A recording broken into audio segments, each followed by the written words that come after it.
Hello, everyone, and welcome to Sociology of Gender. And this week we're talking about gender, culture, and the media. This is Module 3, and this week's video is by a guy named Jackson Katz. In his video, Tough Guys 2, and he looks at masculinity, violence, and the media. So, this week's lecture is going to be on masculinity and men's power. Okay, that will give you more of a context of when you watch Jackson Katz film. So here we go. Let's get this slideshow going from the current slide. Okay, so here we go. First of all, I want to talk about the evolution of men's power and masculinity. This comes from Lisa Wade and Myra Marks Ferree, F-E-R-R-E-E. I think that's how you pronounce her last name. For a long time, Western societies and some non-Western societies could be characterized by patriarchy, which is literally rule of the father. For example, in early New England colonies, fathers had the absolute right to control wives, children, servants, and animals. Sometimes they would use brutal physical punishments if they wanted. So that's patriarchy, literally is ruled by the father. Okay? As democratic institutions emerged, then came brotherhood in the United States. White land-owning men were the ones in control. They were brothers, so to speak, and women did not have rights until the emergence of formal gender equality, or the legal requirement that women and men be treated equally. However, while the structure of society has changed to formal gender equality, informally, we still have a modified patriarchy. We have equal rights, equal political rights, but masculinity is culturally valued. Okay. Remember in my last week when I talked about how the terms that describe men are more socially valued than the terms that describe women? That's modified patriarchy, okay? Women and men might be formally equal, but culturally, men and masculinity is thought of as superior, okay? So we're going to be talking about masculinity today, okay? And there's different kinds of masculinity I want to get into. They are very much related to one another, these four kinds. This comes from someone named Raewyn Connell. Now, Raewyn Connell is a transgender woman, but Raewyn Connell was Robert Connell when she wrote the book in 1995, Masculinities. Okay, so four different kinds of masculinities here. First of all, hegemonic masculinity. Okay, hegemonic masculinity. The term hegemony is from Antonio Gramsci, refers to the idea of rule by force and consent. Okay, power relations occur through combination of force and consent. So the powerful use force to rule, but the ruled consent to the wishes of the powerful. Okay. What we have is a hegemonic view of gender. There's a certain amount of force that's used, such as sexism within social institutions or cultural ideas about how to perform gender, but we also consent to these arrangements. Because so we go along raising our children in gendered ways and things like that, having separate bathrooms, things like that, and we have segregated sports. Some of this integration might seem possible, but if enough of us refuse to follow such arrangements, they'd no longer be arrangements. Okay? Think about, bathroom controversies nowadays. I'm sure you've heard about it. It's it's basically institutionalized that men and women have separate bathrooms. But there are people who are saying, wait a second, we think that we should be able to use, bathrooms that go with our gender identity, but they're not always safe places, so we actually want some gender-neutral bathrooms, okay? So, and there's a big controversy about this, okay? There's like people who are not consenting to that kind of arrangement. They're resisting. This is how hegemony works. So hegemonic masculinity is the most dominant form of masculinity. It's the configuration of, according to Connell, the configuration of gender practice which embodies the currently accepted answer to the problem of the legitimacy of patriarchy, which guarantees the dominant position of men and the subordination of women. So, it's the top of the hierarchy. Now, remember when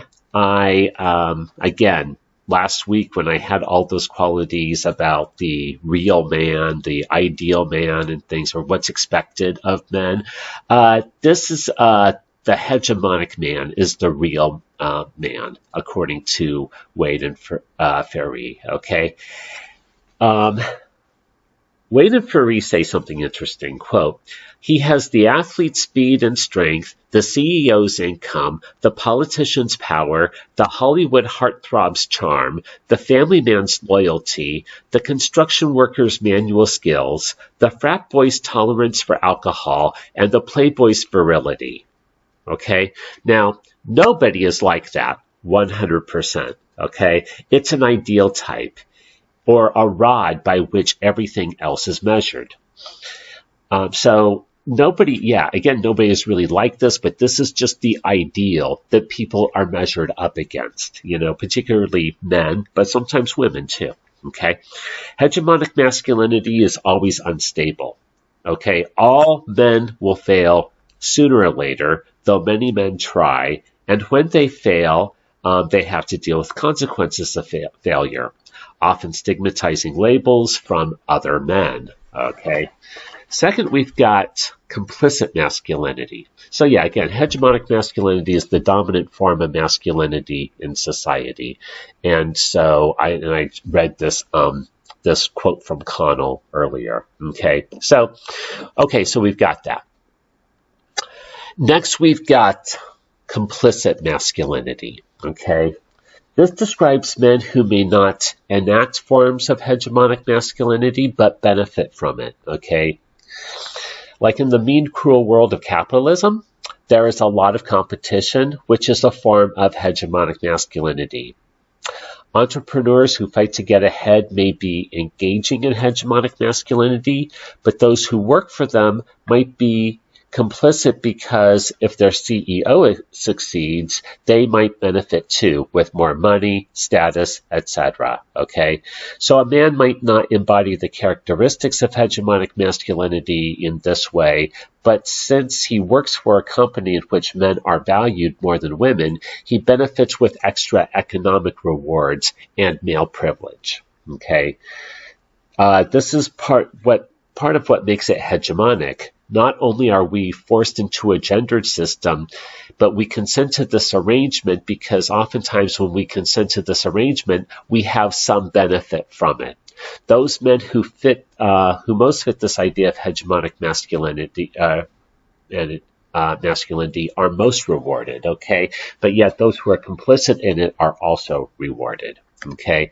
Subordinated masculinity is a masculinity in which men are kept in a lower position than those in the dominant position. Okay. For example, gay men are in a position of subordinated masculinity because of heterosexual gender norms. Okay. With power, there must be submission, and in the relations between masculinities, hegemonic masculinity subordinates other forms. Okay.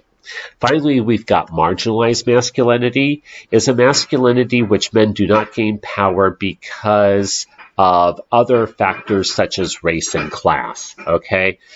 A working class or poor man might be a man who subscribes to ideas of hegemonic masculinity, but they themselves cannot attain power because of their socioeconomic position or race. Okay, this is a good time to bring up that not all men have more power than all women. Okay, race and class come into play too. Okay, we have to look at this intersectionally. I'll talk about this more later in the course, but not all men have more power than all women. Okay, these masculinities, hegemonic, complicit, subordinated, marginalized, there's an overlap of them. Okay, for example, one of Connell's chapters interviews a man who calls himself a very straight gay.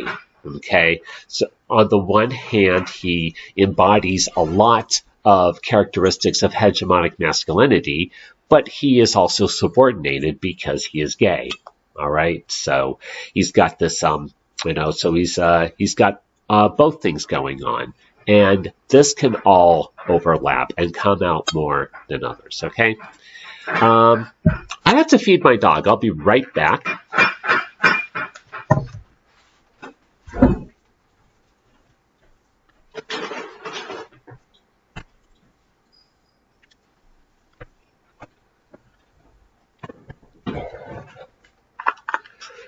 Okay, I have returned. Okay, so I want to show you a table here first before I go into the dangers of masculinity. Yes, so they can overlap. Okay, so I don't know what's coming out here, but let's see. We've got arrest by sex 2010. Okay, and what percent is male? For murder and non-negligent manslaughter, 88.7% of arrests are male. For forcible rape, 99.1%, robbery, 87%, aggravated assault, 77.1%, burglary, 83.6%, arson, 82%, larceny theft, 56.9%, motor vehicle theft, 81.1%, fraud, 59.5%, embezzlement, 51.6%, vandalism, 79.8%, weapons, 91.7%, drug abuse, 79.7%, and DUI, that's kind of cut off there, but it is DUI, 75.3%. So let's talk about the dangers of patriarchy. Okay, first of all is harming others. Okay. This will come out in the video too. Men are not naturally violent, and most men are not violent, okay? Yet violence is generally coded as masculine, okay? Furthermore, when violence does occur, as what we just saw in these statistics, it is more likely to be caused by a man, okay? And so also when it comes down to who's expected to be violent, it's usually a man that's expected to be violent. A man is supposed to, if necessary, use violence to protect those who are not men, so to protect women, to protect children, etc. Okay, this is part of that there's a certain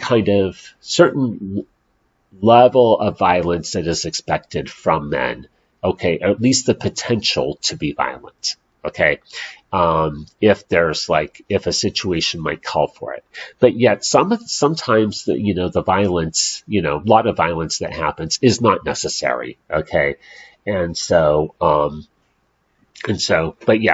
most men are not violent, thank goodness. But when violence occurs, it's mostly from men. Okay, then we've got harming of self. Okay, those risk-taking behaviors like DUI and drug abuse, okay? Dangerous occupations that men engage in, like the more dangerous kinds of occupations, suicide, and so and also a lack of connection with others, okay? A kind of that leading to kind of a certain kind of loneliness or depression and things like that. A lack of social integration, okay? Uh, that's quite possible too. And then hypermasculinity in action. Hypermasculinity is the extreme conformity to the norms of masculinity. Okay? So in this way, men police one another to make sure they do not deviate from the norms of masculinity. There's get this in teasing and bullying and sometimes some even sexual assault and rape of other men. We get this sometimes in hazing rituals and fraternities and things. Not to say that, there aren't, hazing in sororities, but, there's some pretty dangerous kind of hazing in in in sororities. So, so masculinity can be a pretty dangerous thing, and I think you'll see this in tough guys also. It's like that. There's like, or patriarchy can be a dangerous thing. Okay, let's talk more about also the patriarchal bargain. Okay, more on patriarchy here. This is when an individual makes a deal to accept and legitimate patriarchy for some of its rewards. So it's trading subordination or marginalization for benefits. So like you become subordinated or marginalized and it's accepting it for some of its benefits. So in the classic patriarchal bargain, it's women who exchange subordination in the household for security. Okay. So that kind of white middle class idea about women being protected by men and being like economically supported by men, and but that's something that women would accept. Women would accept that, but they would be subordinate, and the man would be the master of the castle. Things. In terms of masculinity, some men make patriarchal bargains too. For example, gay men sometimes have a choice. Emphasize their masculinity or align themselves with other marginalized and subordinated groups. I should say this also comes from Wade and Ferrie. Okay. When they choose the former, they will welcome straight men into the world but refuse to accept gay women. Okay. So this is part of the deal that men make sometimes, is where they accept subordinated status for some of the benefits of being a man. So they may not be on top, but they will have some power over others, and they'll accept some kind of protection. Okay. Women also bargain with patriarchy, not just in the classic way. There's a kind of femininity that supports hegemonic masculinity, and it's called emphasized femininity, or femininity that is focused on the interests of men. Okay, in short, emphasized femininity supports hegemonic masculinity and is constructed around compliance with and subordination to men, oriented in accommodating the interests and desires of men. Okay,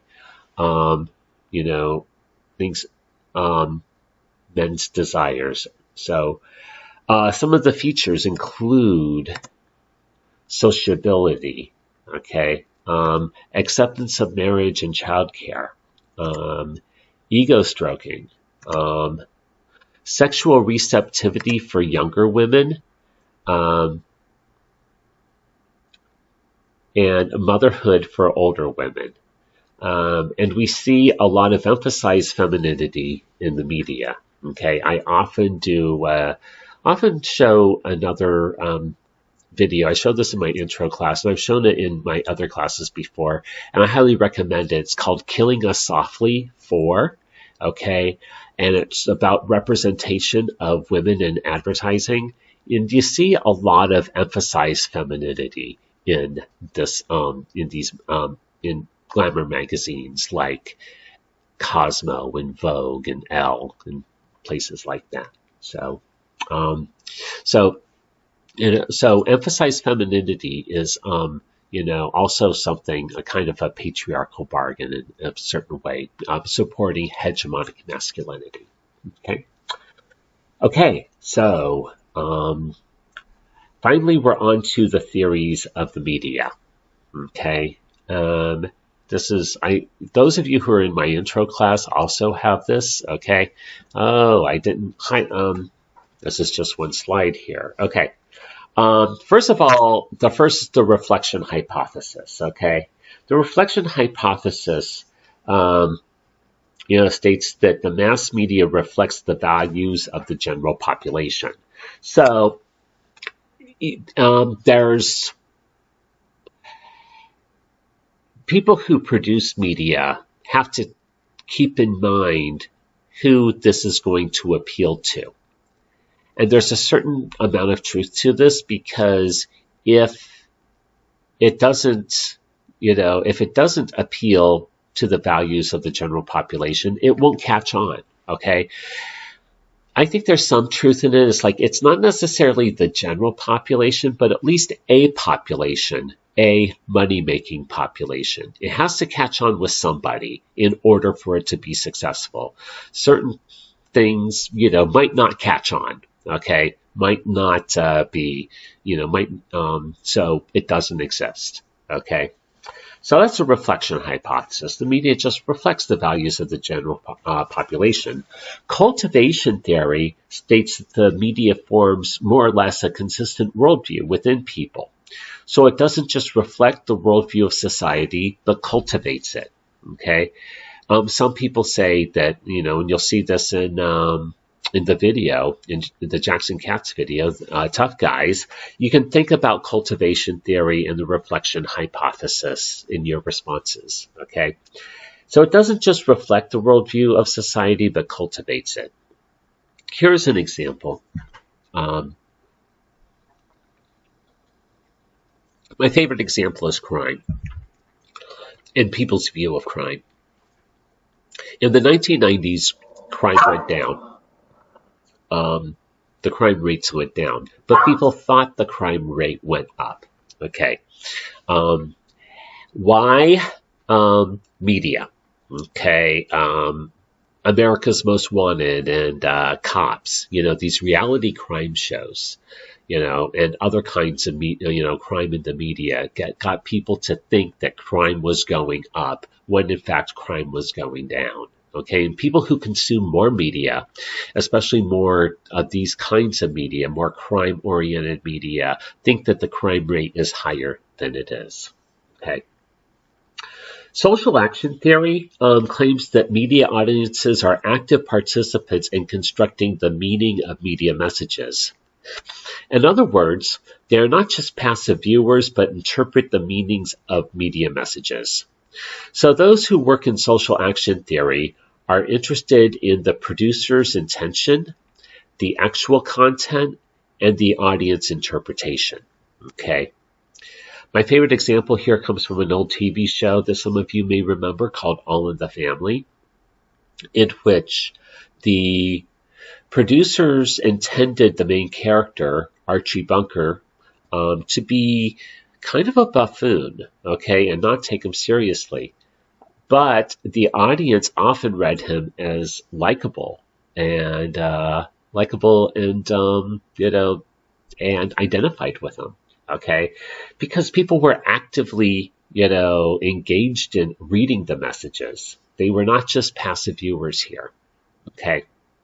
Agenda setting theory tells you that the media doesn't tell you what to think, it tells you what to think about, okay.